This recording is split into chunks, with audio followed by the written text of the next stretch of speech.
What's of the cocoa? It is your girl, Princess Cat, and today we've gotten a community request to discuss the various boosts that are within your empire or citadel or castle or however you wish to call it.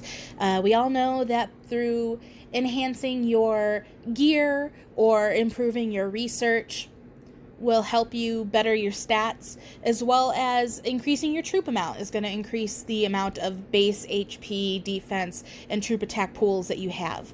However, what can you do outside of that? Because I think we've all experienced seeing someone that hits a lot harder or does a lot better than people that are maybe sometimes even twice their size, and they appear to be using the same gear. So what else are they doing?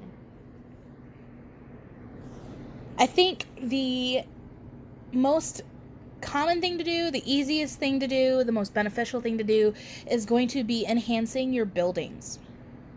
If you are a single type defense, you're going to want to enhance.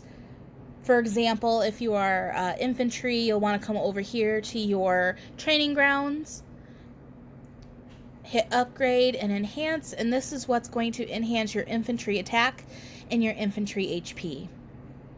But where is the defense? Well, that's going to be all the way over here at your command center. Along with your infantry defense, this is also where you're going to find infantry leverage attack debuffs.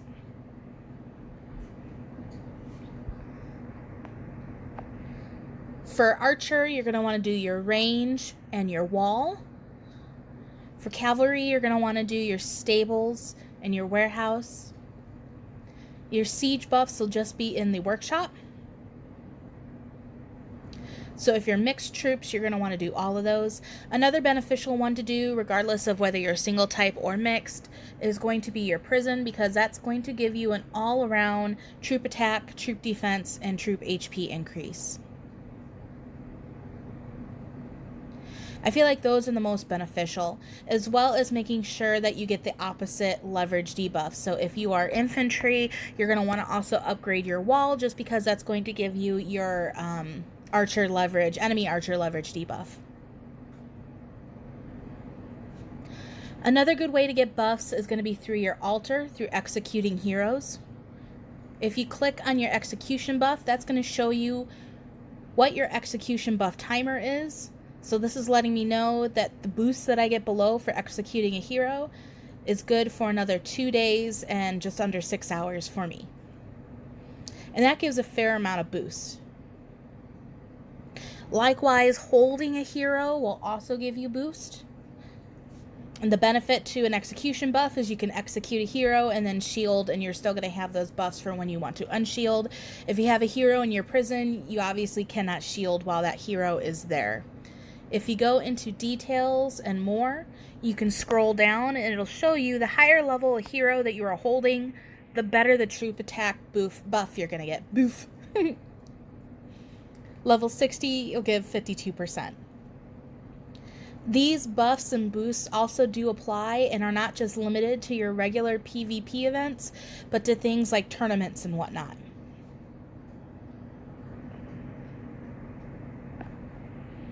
Another area that's often overlooked is your town mode, especially for those of us that have been playing a long time. We're tired of going in here and doing daily boosts. I tend to buff up my attack that's the weakest that I may be using. So since my cav attack is weakest, those are the ones that I've boosted. I just did the 5 that I needed for the daily requirement today because I'm not really doing anything PvP. But for example, this weekend I was super busy, I wasn't feeling well, and so I wasn't able to really concentrate and be in game for invasion. So what I did was I used all 3 of these to do a resource gathering speed, and I gathered all through invasion, which was able to give my kingdom an additional 70 billion points towards their total.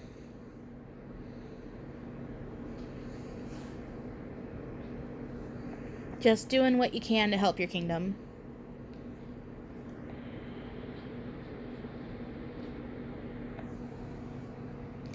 Another excellent source to get boosts and buffs is going to be this Obelisk. Now, the Obelisk is a little confusing for people because each Obelisk in itself has benefits that only apply for certain places or times.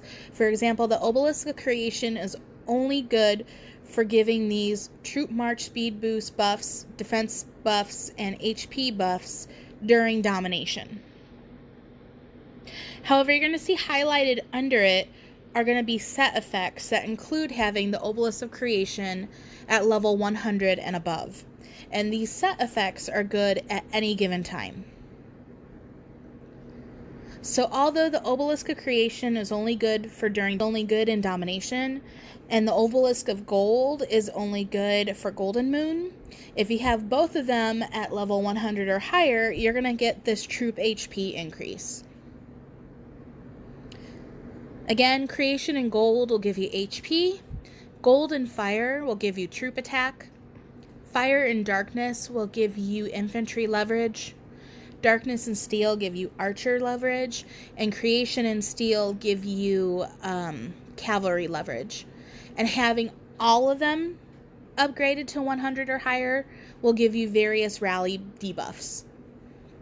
You can check what particular buffs they give out if you click on the details of each obelisk and go to more, and then click over on the right on set effect. It's going to list under that what these particular buffs are good for with which two obelisk.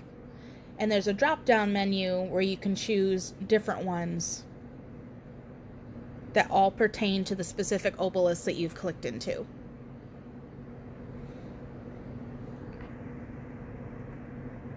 It's costly.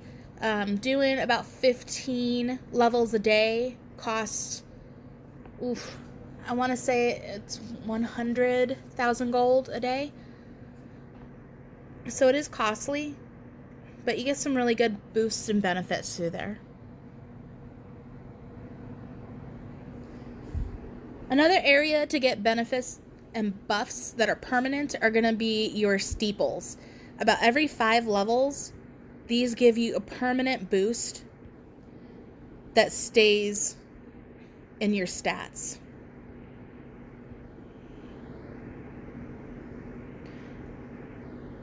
Once you complete that level, that boost is always in your stats. So if I wanted Rally Troop HP buff of 7.5%, I don't have to come back through here and redo level 45. I already got it. This is also where you're going to get your Orbs of Trials. You can do up to 5 a day. Currently, anyhow.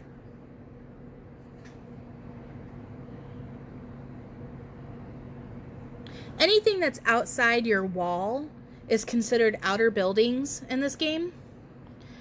The wording on these is a little misleading.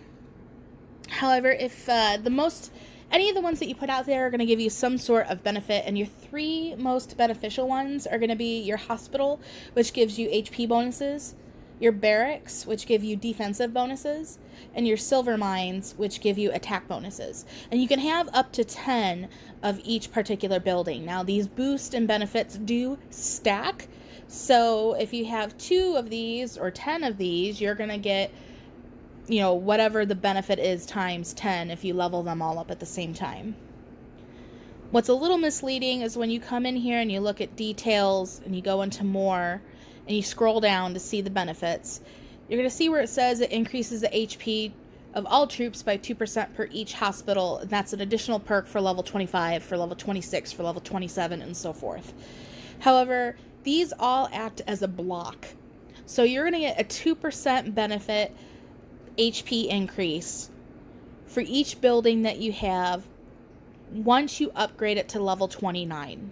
So 25 through 29 give you 1 2% bonus. 30 through 34 give you 1 5% bonus. 35 through 37 give you 1 8% bonus. 38 and 39 give you 1 9% bonus. And 40 gives you a 10% bonus for that level just in itself. Again, all these little bonuses and buffs seem like they're not much, but they all add up, and it can be all the difference between you and another player. We also have your Ancient Magic, which is going to help give you various boosts and buffs, particularly the Bravery Blade, which is going to mainly increase your troop attack, but it does increase your HP and your defense, and these Dragon magics as well, which particularly increase each specific troop type.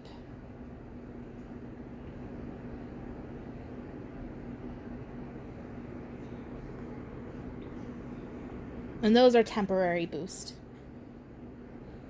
Other areas that you can get a lot of boost are your VIP. If you click into that, you can read there's an assortment of benefits and boosts that you can get in here, from your troop attack, your troop HP, there's march sizes, rally sizes, various debuffs.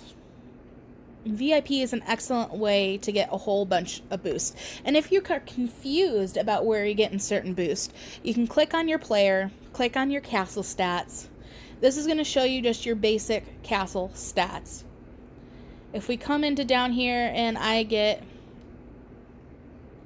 let's see, Rally, Hero, Siege, Alliance. Let's say I'm confused about where I'm getting certain benefits or boosts from in Alliance, or someone asked me, how is your rally troop attack buff that high? I could look in here and I could say, oh, I'm getting 120% through VIP, 50% through my buildings, 122% through my research, I'm getting 40% through the steeple trials I've done, and 187% through building enhancements. We can break it down and see where boosts are coming from certain specific areas. So that is also super handy.